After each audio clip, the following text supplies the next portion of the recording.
The Fujifilm X-Half is a fun, tiny, plasticky camera that combines a genius concept with a steep price that no one seems to be able to accept. In this review, I'll talk to you about the camera first, about the experience that this camera brings with it, because it's all about the experience, and then we're gonna focus about the price. Don't worry, I'm gonna definitely dive into the price conversation because this is the most divisive thing about this camera. And so, if you're looking at something specific, just check the chapter marker below. You're gonna be able to find the section that is the one that you're looking for, and it's gonna get you the information that you probably, hopefully, need. Now, before getting into the review, let me shout out Fotoluce is the local store that I have here in Catania, but they're also available in Palermo, and they ship for sure in the whole Italy. I don't know if they ship in Europe, but they definitely ship in the whole Italy. It's thanks to them that I was able to try this camera out and to review it.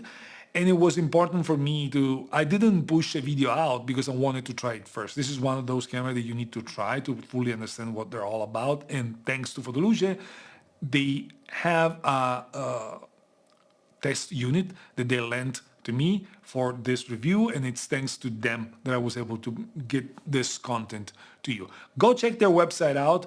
They have great prices for both new and used stuff. Just listen to me. Go check those out. So what is the X-Half all about? Well, let me start with what this camera is not, and then we're gonna dive into what this camera actually is. This is not a serious photographer camera. This is not a camera for those who are looking for the best image quality, those who are willing to edit their files, those that want to get the most out of the file that they're working on. This is not that type of camera. This is even, and this is probably a stretch, but this isn't even a first step into serious photography for those who've been shooting on smartphones or stuff like that, because this type of experience is not a real camera experience. This is more of a homage to an older type of camera, and it's targeting that type of usage. It's not dedicated to serious photographers. So if that's what you're looking for, you can just leave the video. This camera is just not for you. You would be highly disappointed if you were looking at this camera to get your feet wet into real photography, or if you're looking for like a straight camera to get your normal picture. This is not it. Bottom line, the Fujifilm X-Half is basically a glorified toy camera that takes the half frame type of concept that was very popular 30 years ago, 40 years ago, and combines that with the digital era we're living in. Because half-frame cameras were born for one specific reason.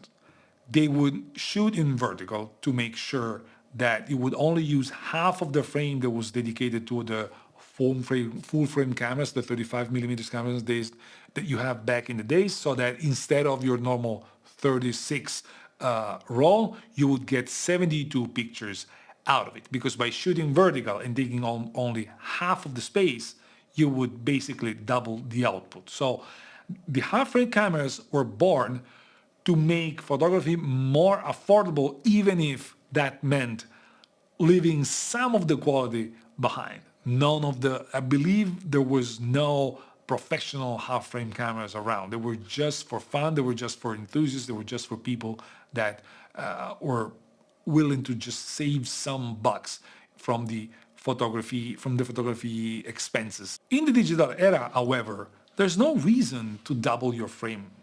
There's no reason to double the amount of frames that you can shoot. You're not limited by the film. Our SD cards can store thousands and thousands and thousands of pictures. So you don't really need that type of shooting experience. You don't really need that type of concept. And what Fujifilm did with this camera was take that concept and then bring it to the modern era, because nowadays we're used to shooting vertical, which is something that we were not used to back in the film era, at least not the vast majority of people.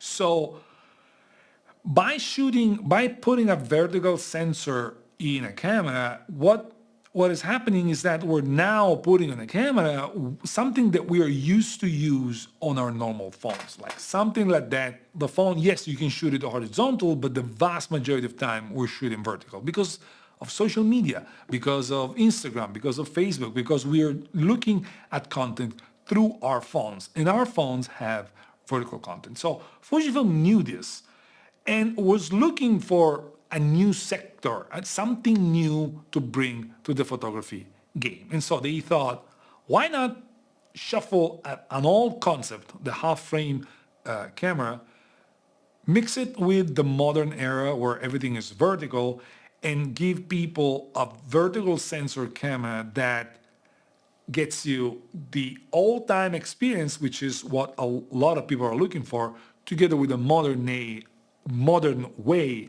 of sharing content. This is what this camera is. Throughout the review, we're going to have a look at whether this is a successful concept or not, whether this makes sense or not for you specifically, and whether it was a good idea to come up with something like that. But the idea behind this camera is just that. Now, from a technical standpoint, the camera sports a 1-inch sensor, which is 18 megapixels, if I'm not wrong. The resolution isn't really a deciding factor over here.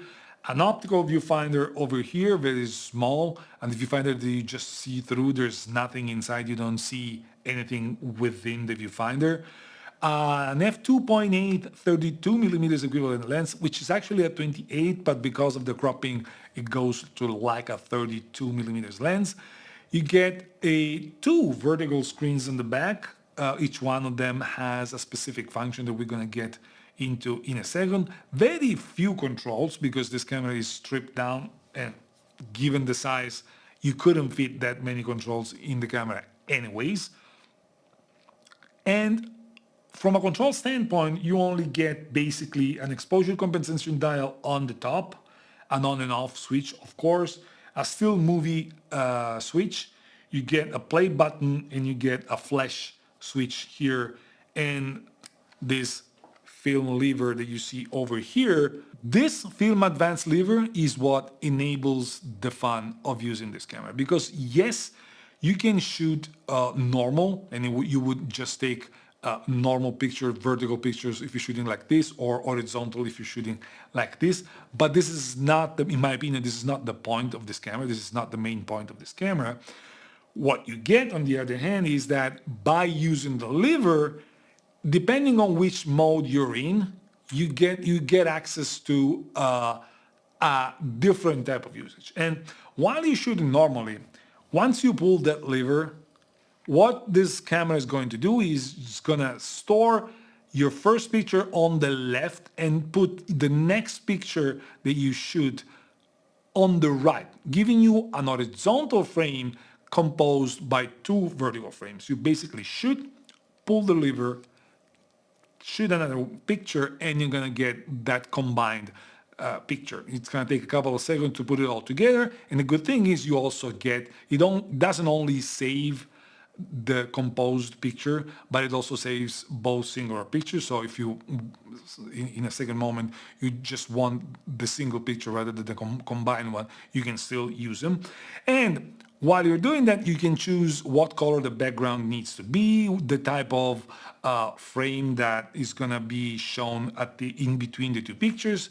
And that opens a new possibility. It's something that you can always do back home when you're on a computer, or if you transfer the file to your phone and then do the composition on your phone. It's nothing crazy. It's not something that was never seen around. It's something that you could have done in the past and you will be able to do in the future even if you're not using this camera. The simple fact that you can do it, and you can do it with a flick of a switch, like the flick of a lever like this, it enables you thinking about those scenarios. I found myself for the first time thinking about juxtaposing two different pictures. You can go detail and wider scene. You can go two different portraits into one picture, like I did with my wife. You can do a lot of things, and by accessing to it through this, it's going to be super, super, super simple. And you're drawn to use it because it's part of the way this camera should be used. And when you connect the camera to the app, it has a specific app, which we're going to talk about in a second. You can choose whether you want to import the single picture or just the composed picture or the film rolls. Again, more on that in a second. So for me, what you get is a very fun tool that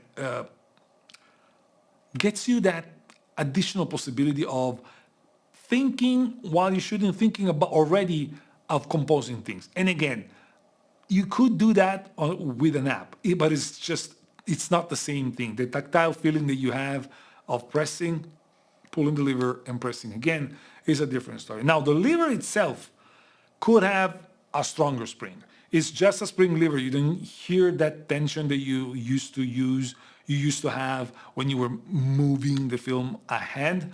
But that I would pass on that if it wasn't for the press. But we're going to talk about the press later. It could have been a stronger spring, but it's not the end of the world. And also, while you're shooting, if you push the spring in front of you, that gives you a quick preview of the picture, of the last picture that you shoot. So they were thinking about how to use this lever to the best of their possibility, and I believe they succeeded. Also, the moment you turn the camera on, what happens is the lever gets immediately deployed so that it tells you that the lever is a functional part of how to use the camera. You can also combine one picture and a video on the two sides. Although video is not the strongest for this camera, we're gonna talk about that in a second, but you can do it, and it's a fun exercise. Again, you're not gonna win any WordPress photo award with this camera. You're not gonna win any super high-end type of contest. It's just for the fun of using it. On the other hand, by turning the camera on, of course, and by pulling down the screen from the back, both screens are touch, you can enter the film simulation mode. Now, the first thing you need to do before you enter the film simulation mode, you gotta choose your film simulation here with the display on the back. I heard complaints about the responsiveness. I didn't find any particular issue. It's not the fastest, but if you swipe it, it's gonna take your touch pretty flawlessly, at least in my opinion. I didn't have any specific issue. Once you select the film that you have, and you're going to see on the back screen here the canister, film canister that we were used to see through the back of all film cameras, you can then swipe from the top down and access the film simulation mode. What that does is it basically turns your back screen, your main screen, which is still small, vertical, into just a status screen. It tells you how many pictures you've shot. It tells you a few parameters of the cameras, but it won't let you see through the lens, through the sensor. It will only let you shoot by looking through the viewfinder, which is optical. Okay, so you don't have any indication of whether the camera is focusing, is not focusing. The only thing you have is a small LED right next to the viewfinder. If you're shooting with your right eye, even if the LED is outside the viewfinder, you still see whether it's green or red. Green, it means it's okay. Red, there's something wrong. Go have a look at it. It may be that it isn't able to focus, or you forgot to pull the lever, because you get access to very few parameters. And once you start shooting, you need to finish the roll, because you need to choose how many pictures also you're going to be shooting in the roll. And until you finish the roll, you won't be able to use the camera in any other way. Now, through the app, you can finish the roll before the total amount of pictures were shot, but this is not how this camera is meant to be used. But there's an out. For whatever reason you need to do that, there's an out. And what you do is you just shoot. Every time you shoot, you pull the lever, and then you're ready for the next shot. There's a small OK indication that tells you that you've done your thing by pulling the lever, and then you can shoot. You can shoot, and once you get to the end of the roll, then the camera shows you this animation where the picture number there's a countdown back to zero, which is something that all cameras used to do as well. And once that is completed, you can then connect the camera to the app on your phone, which is the X-Half app, and uh, develop the film. By developing the film, it means that the camera is going to transfer the film roll into your phone. You won't be able to access the pictures if you shot on a roll through the camera. You won't be able to see them. You need to develop the roll on your phone with the app. You see a pretty nice animation where you see this contact sheet coming up and slowly populating with faded color, and as the images transfer, this populates with the proper colors that you were using, whether it was black and white or color or whatever. You see that slowly appearing. It's kind of slow, but it's needed. I mean, it's because of it's transferring photos from the camera through the phone through Wi-Fi. So it needs to take some time, and it's probably not the fastest Wi-Fi on earth either. But it's fun. It gives you the anticipation, but you don't need to wait for days. You see the roll slowly populating, and it's a pretty nice. It's a pretty nice. It's a pretty nice experience. I enjoyed shooting a few rolls, whether it was Velvia or Acros with red filter. I really enjoyed shooting and then waiting to see what I was able to shoot. So from an experience standpoint, there's a couple of areas where the camera should have been done differently, and we're going to get to that in a second. But the experience is there. The fun is there. Whether it's the type of fun that you're looking for or not is a whole different story. But if you get into the mood of how this camera is supposed to be used, you are going to have fun.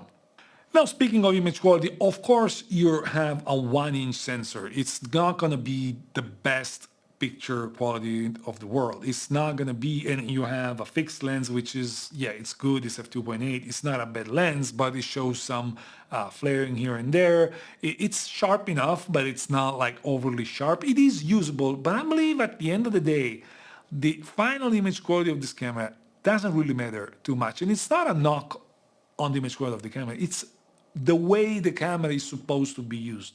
This is a camera that is supposed to be heavily connected to your phone through the app, and then you shoot, you take everything that you want from the experience of using this camera and then transfer to the phone to then enjoy and share the content through the phone. And to further dive into that, you don't have any raw images. This camera shoots only JPEG, and with a 64 gigabyte SD card, you can shoot more than 5,500 pictures. So you basically have unlimited pictures shooting with this camera, because it's a low megapixel camera that doesn't shoot raw. So you can keep shooting over and over and over again. The JPEGs are the usual JPEG from Fuji. So you have your film simulation, you have all of them, but you have a good selection of those. And you're gonna get a decent image quality that is comparable to a mid-level phone type of image quality. If you're looking at super high-end phones, those are going to get you a better image quality, not because they're intrinsically better, but because the AI behind the either Google or an Android app or iPhone app then expands the dynamic range. It sharpens things up. So at the end of the day, if you're not super into super high quality photography, you are gonna look at an image from a phone that is probably gonna look better. But again, this camera is all about the experience. And so the image quality takes kind of a backseat in the conversation about what you can get out of this camera. When it comes to the experience, as I mentioned, there's a few things that, in my opinion, don't make too much sense. One is the lever. Yes, it's got a little bit of a spring feeling that is going to tend to bring it back, but it needed to be stronger. And if they wanted to make it even better, it needed to get you that type of clicks that you used to hear when you were pulling a lever. However, I believe the vast majority of us have forgotten what that exactly felt. So it would be a pass if it wasn't for the price. The one thing that doesn't convince me is the flash. Now, this is not an actual flash. What you see here is just not an actual flash. What you see is just a LED flash that we were told it was put in there because of size constraints and weight constraints. And that would have made sense for video mostly. However, the video on this camera is not the best, so I don't think a choice like that makes too much sense. And again, it would be a pass for me if they didn't decide to get us only a cold shoe. On the top of the camera, you have a shoe here, but there's no contact, so you cannot use external flashes. Now, of course, you're not going to put a Godox V1, which is 5 times bigger than the camera. But I have a super small flash from TT Artisan that would fit perfectly. It's like a vintage style. It looks like a roll of film. It would be perfect fit for this. Also, by adding that, Fujifilm could have also sold the customer a mini flash to go with the camera. But having no speed light capabilities at all, real speed light, no flash capabilities at all, to me makes no sense, because part of the vintage look that this camera is going after relies also on the use of a flash. Now, it's not that the flash that you have in this camera is totally useless, because in low light scenarios it does help, but it just doesn't feel like a proper speed light. It doesn't feel like a xenon light flash. So that is a big drawback, especially again because you don't get a hot shoe on the top of the camera. And now let's talk about the price, because at the end of the day, the price is what is going to determine whether this camera makes sense or not. This camera gets sold at $850 in the States, 829 euros in Europe. Now, to be completely honest, Fujifilm said everyone that this camera would have been sold at $700, $699 if it wasn't for the new tariffs. And so even if we consider the original idea of price $799, this camera is not cheap. Now, don't get me wrong, I believe there is room for a camera in this price range, for even a glorified toy camera in this price range. However, if that camera has to exist, it cannot be 100% made of plastic like this. I don't see any metal parts in here. Maybe here where the tripod connection is, but other than that, I don't see much metal. And so for a plastic camera that, let's be honest, doesn't have that much advanced technology in it, so it shouldn't be costing that much to produce, selling this camera even at $700, even if the tariffs disappear tomorrow, it's still too much. In my opinion, this camera, with the flaws that it has, even without those flaws, even if it was plasticky and at least had to have the hot shoe, this camera was best sold between $450, $500. In that price range, this camera as is would have made sense. At $700, it's too close to a real camera. And I know, I told you, this is not going after photographers who are looking for real cameras, but still, it's too much for a camera that is basing the whole thing on the experience, on the fun of it, but it's made of plastic. $450, $500, they would have sold thousands and thousands and thousands of these cameras. At the current price, I don't know if they're gonna sell that many.